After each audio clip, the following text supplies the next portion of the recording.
We're gonna be gone soon.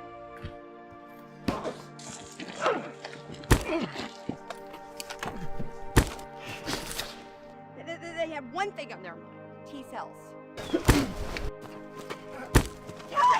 here.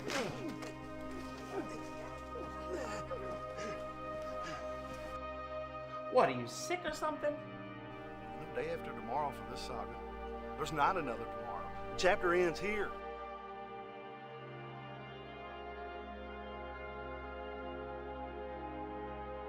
Locked in place. No infection at all. This blood doesn't have T-cells. It's biological. There's a ghost out there, handing out salvation.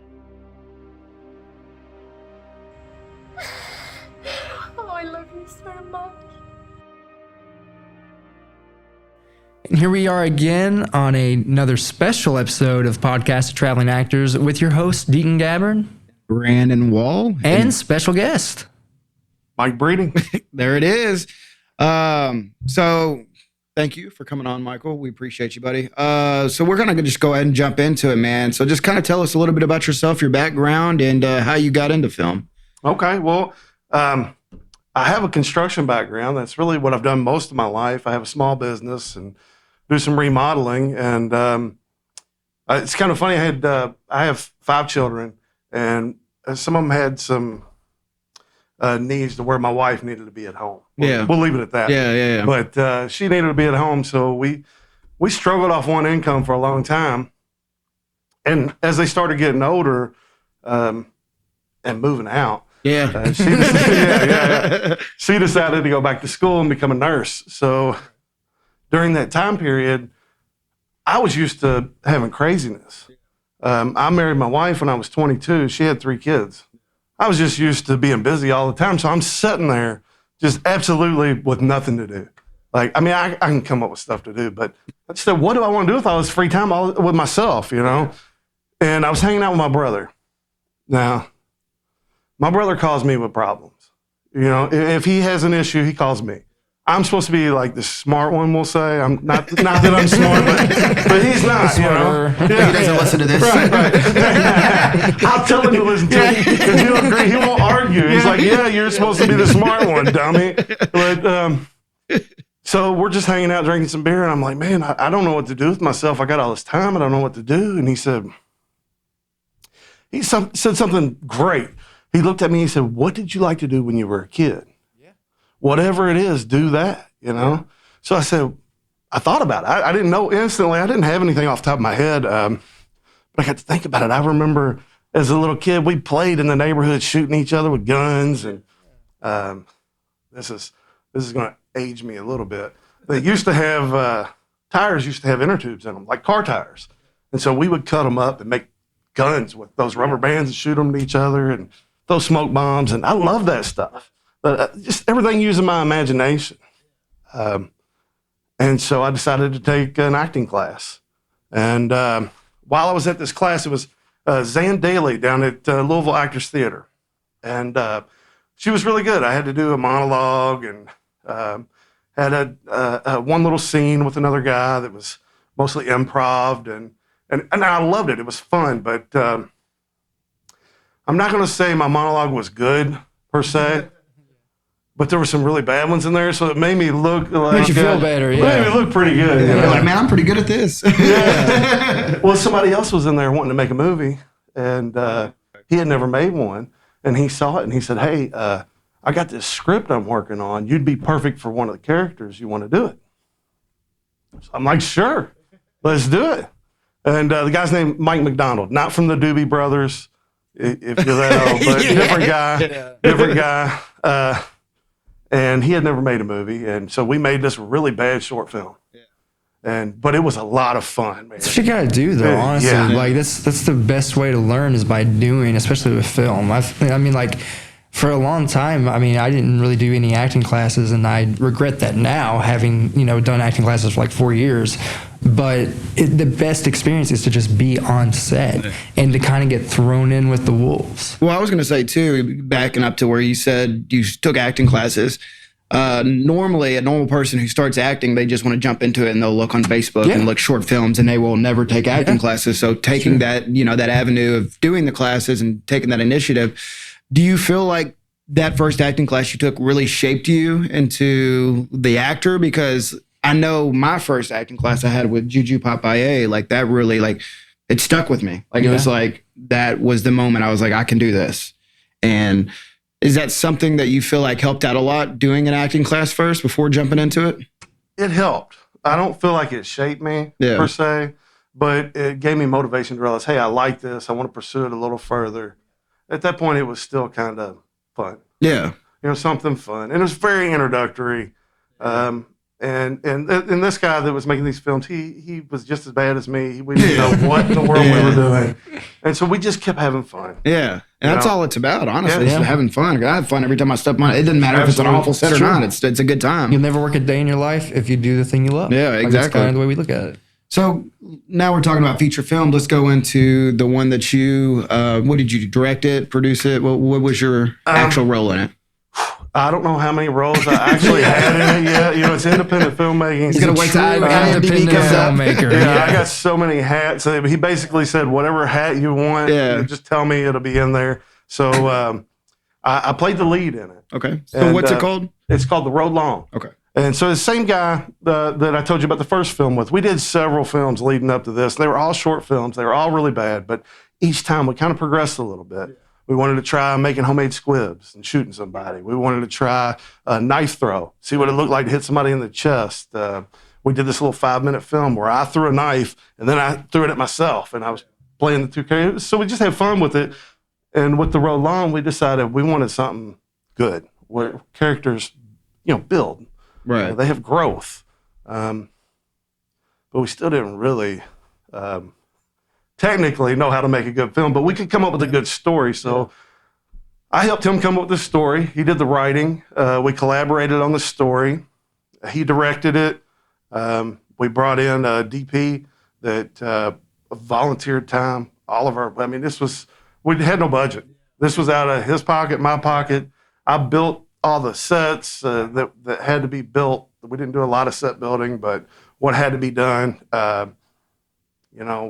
came up with props, built props, all of it. We did it all. I bought sound equipment because the first couple films we made, we just had camera sound, and it was bad. It was unwatchable. We had the script that was hilarious, but it was just unwatchable.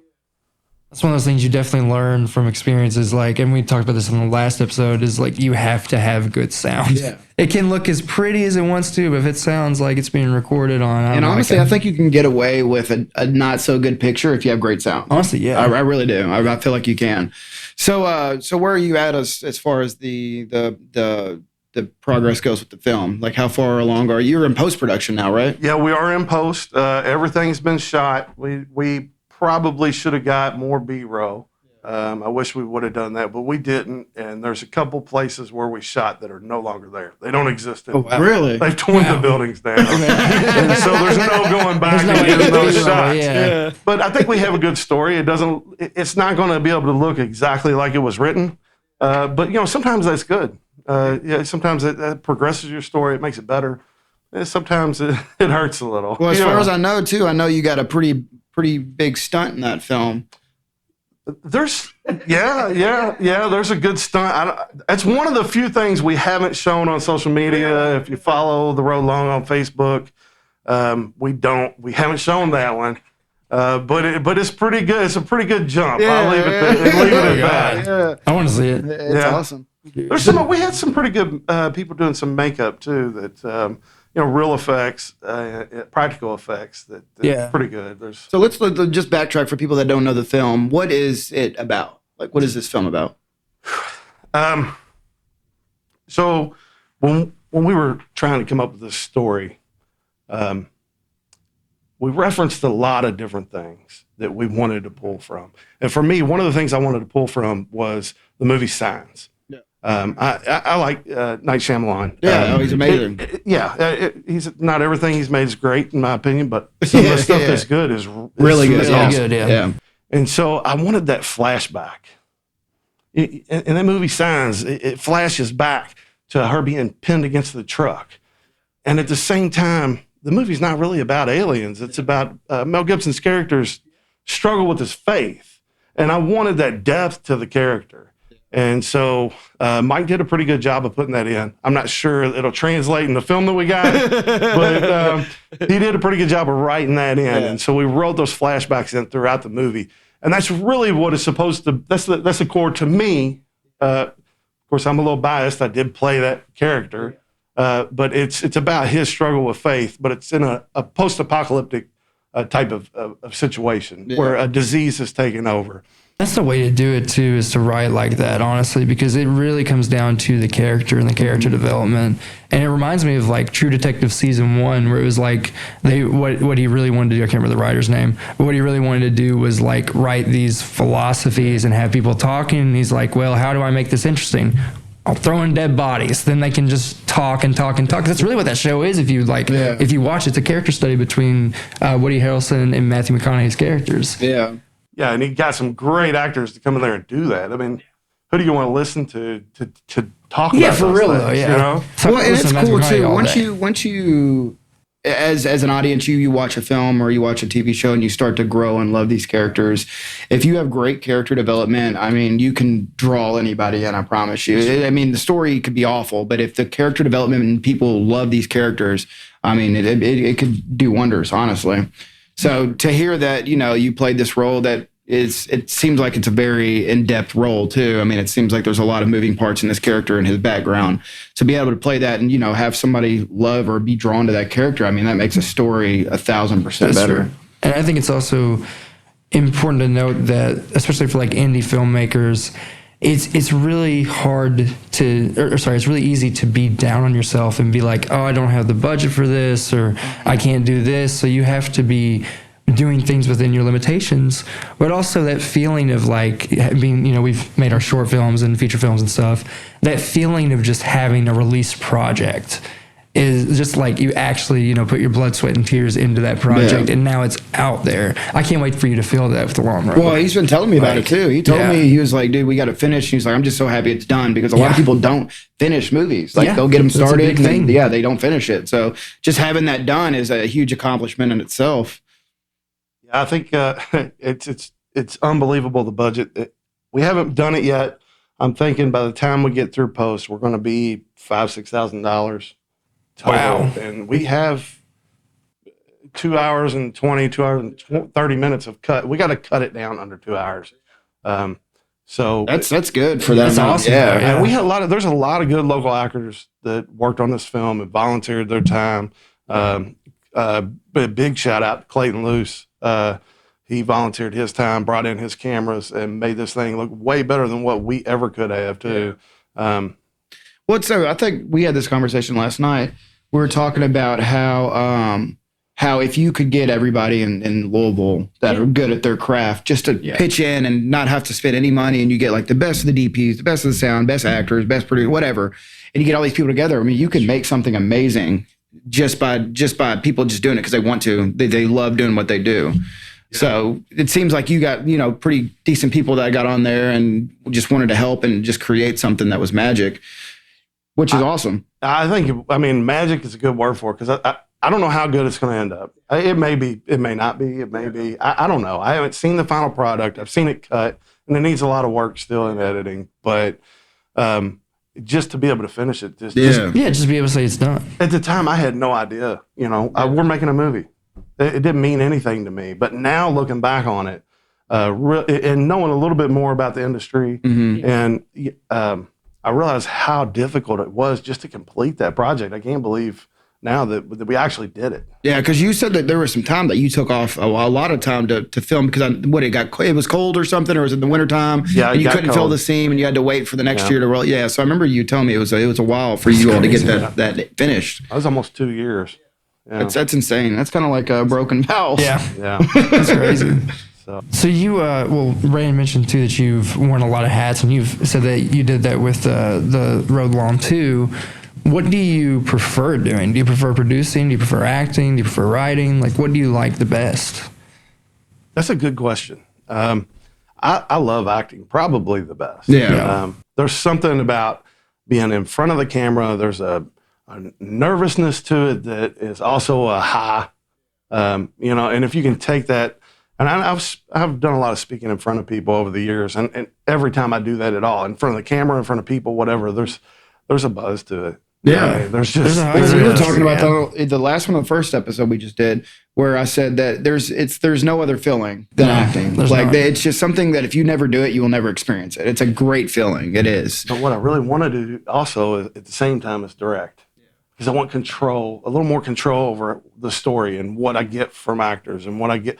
I want to do that, and I'm doing some writing. I love to write. It's just finding time to write. Yeah. It's so hard. Man. Yeah, you're So going true. through that right now with the re-editing and revising and what do they call them? And I guess in TV, I just found this out the other day, is yellow pages and pink pages when you send that off for revised scripts.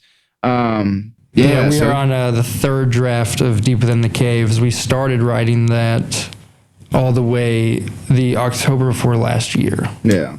So that'll tell you right there. Yeah, And writing we're it about took- to get director notes and another producer note, and then that'll be the fourth draft, and hopefully after that we will just have the final, like you said, like blue and yellow pages. But it takes a lot. Just getting it finished is the hardest part. Just finishing the entire script and then going back, it gets a little easier as you go. But just getting the script finished to begin with is extremely hard.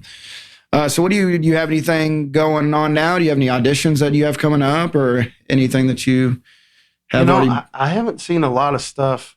I'm trying to be a little more picky. And Yeah. about what I We like. were just talking about that literally too. Just yeah. talked about that. Yeah. It's getting ready to get busy for me, and I'm not at a point where I'm still learning a lot.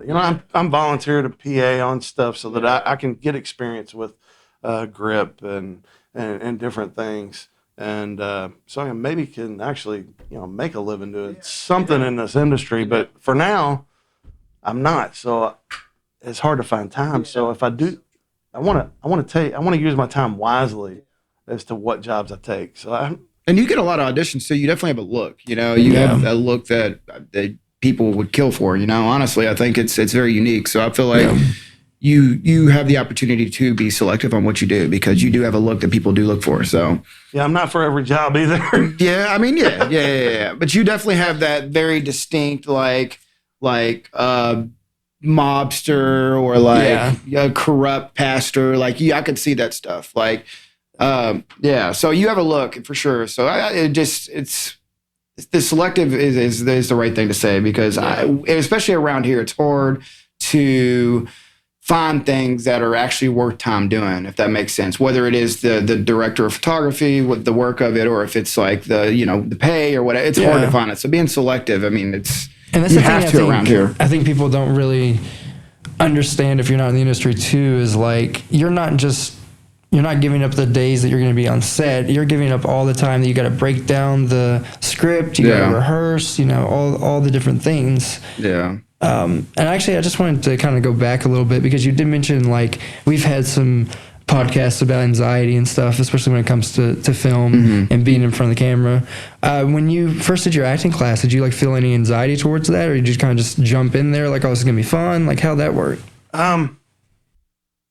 I jumped in like it was going to be fun, but still to do a monologue in front of 30 people, there's still a nervousness to it. I don't know if anxiety is the right word for that. For me, particularly, nervous energy maybe would be better. Just because to me it's an adrenaline rush. I love it. I love the feeling, but there's still a nervousness to it. There is. Yeah. So what do you struggle with sometimes? Like if there's a new actor that's listening and you're listening to this, like what do you feel like you wish you could have done different getting into it and starting off, or what advice would you give somebody that's starting off? Don't be in a hurry. People want to hurry. They want to take on stuff that's too big for them. And honestly, the road long is where the process of writing that, and not that I wrote it, but helping with the story and making that movie over the course of those 2 years, I really fell in love with the whole process. And that's when I said, hey, I want to pursue this further. I love this. I love every part of it. And so that's when I decided I want to take some more classes. I started some Meisner classes. I'm doing some Meisner Advance and finding some people who can help me develop some skills. Yeah. Because I wish I would have had those and some of the other stuff I've done. Yeah. I like that hurry though. I guess we really hadn't talked too much about that either. We talked about it a little bit, like when I was like, it takes 10 years coming over to success or whatever. Just done for 12 years. Because a lot of people do, and it's funny because I listened to a interview with Shia LaBeouf when he first started, and it never turns out like this. This is a very rare situation, but he was talking about how he had his first audition. Somebody was like, "Hey, I think you could be an actor. You have to look." And he was like, "Okay, I've never done it before. I've never taken any classes or whatever, so I guess I'll give it a try." So he actually auditioned for Even Stevens, which was on Disney Channel, I guess is what it was. And his first audition, he booked it. Very first audition, and he blew up from there. So it was like, that doesn't happen all the time. So people don't understand taking classes first, getting that down, getting your foundation down. And obviously not everybody's going to, take on Meisner or take on method or take on whatever it could be, but you take bits and pieces of that. If you build your acting and who you are and taking who you are as a person and instilling these classes and then jump into acting, I mean, there's a big difference between jumping into it and taking classes for sure. Yeah, well, another quote that comes to mind is like, it's luck meeting opportunity. Yeah. So like there is a little bit of luck involved, obviously, with this job. I mean, you have no control over what projects are available at what time, but what you can control is, have you been preparing? So like even with the strike, I know I was in class like every month. Yeah. Because I just wanted to make sure that I was building that skill set, like you said, so that when the strike is over and we are starting to get this flood of auditions, we can get straight into it. And that's like how you booked your network role we'll talk about later. Yeah, and then another thing too is as far as like not being prepared, and this is just a story that I remember hearing somebody tell me. I was on set of The Devil Below, and apparently this guy did an audition. It was a self-tape, which is weird because it was before COVID. I actually didn't even know they did self-tapes before COVID. But they did a self-tape. He booked it. He got on set. He's never done anything in his life. And he was so nervous. He got on there. He didn't take any classes or anything. So he's standing in the middle. They say action, and he freezes up. He doesn't know what to do. He doesn't know what to say. Like, he just stands there. They're like, all right, cut. Let's do it again. They're like, are you okay? Whatever. And he's like, yeah, I'm good. Like, action. He starts acting. It was awful. So they gave him like 4 or 5 times, and they fired him. And they said they blacklisted him because of that. So being prepared is definitely something that you should do before you start getting on a big set like that anyways, because that, how terrified I'd be if I did that. Well, it's like we've talked before, like with these lower budgets, there's lower pressure and you can kind of play more with it. You can experiment more. Whereas like if you were on like a big studio set, I mean, you've got to have your shit together. There's not nearly as much time to mess around. Yeah. Back to your question too, I think it matters, what age you're getting into this. I'm not as young as you guys. I say be patient, but I can't be quite as patient as you can. I don't have that much time. I don't know. Samuel L. Jackson started pretty old. He started really old. Yeah, Morgan Freeman was another one that kind of started a little older as well. I think that, I don't know. I feel like if you look on IMDb, or not IMDb, Actors Access stuff, a lot of those ages are older ages though. Y'all see like 50, 60-year-olds. I don't think age necessarily matters as far as like when you do start, I guess, acting classes at an older age, it does, I guess, matter a little bit, but I think it's the right time. Well, the great right thing person, about acting, the right opportunity. Sorry to interrupt you. The great thing about acting is like it's always going to be there. There's always going to be you might age out of your like type now, but like you're just gonna like right now I'm doing like the college frat boy and stuff. But if I can grow a beard, maybe like age a little bit, then I could start getting like the dad, like the young dad and stuff. And so like that's the great thing about acting is you're always going to be continuing to move forward to like these different and more, which is cool too. Like I mean like the best part about that too is like they're usually going to be more meatier roles too, because like your character has lived life, you've lived life now, so you can kind of relate to those experiences. And Betty White, she did it until she was 99 when she died. Like she was still doing it. I think more what I'm thinking is like kids. Because kids have opportunities. They don't have to be as patient. They can jump into school plays, and there's a lot of stuff available for them to get involved in. That is very true. And I think also with the self-tape era that we live in now, they do a lot of Zoom classes too. So I Yeah, think that actually a lot. opened up a lot of opportunity for people who are at home and they can't travel and go to these places to be able to act and get these classes online. So I think it opened up a lot of opportunities for people like us who can't always travel and do stuff like that, which is cool. Yeah. You got anything else? Do you have anything you want to plug, Michael, that you have like coming out or anything? The biggest thing right now is still the road long. Yeah. I don't know when it's going to be done. It'll be done this year, though. But there's like a That's Facebook page that people can go to. There's and there's a stuff. Facebook page. The road long. I got to check. There's two of them, but one of them we started one page just kind of for cast during shooting. Is a way to communicate, but I want to check and make sure I give the right one. Everyone's You like, can "I can't also find it." send me the link and we can like put it Yeah, we'll put underneath it in on there for video sure, too. Yeah, So people absolutely. can go There's to it. there's some scenes and stuff from the movie in there, the trailers in there.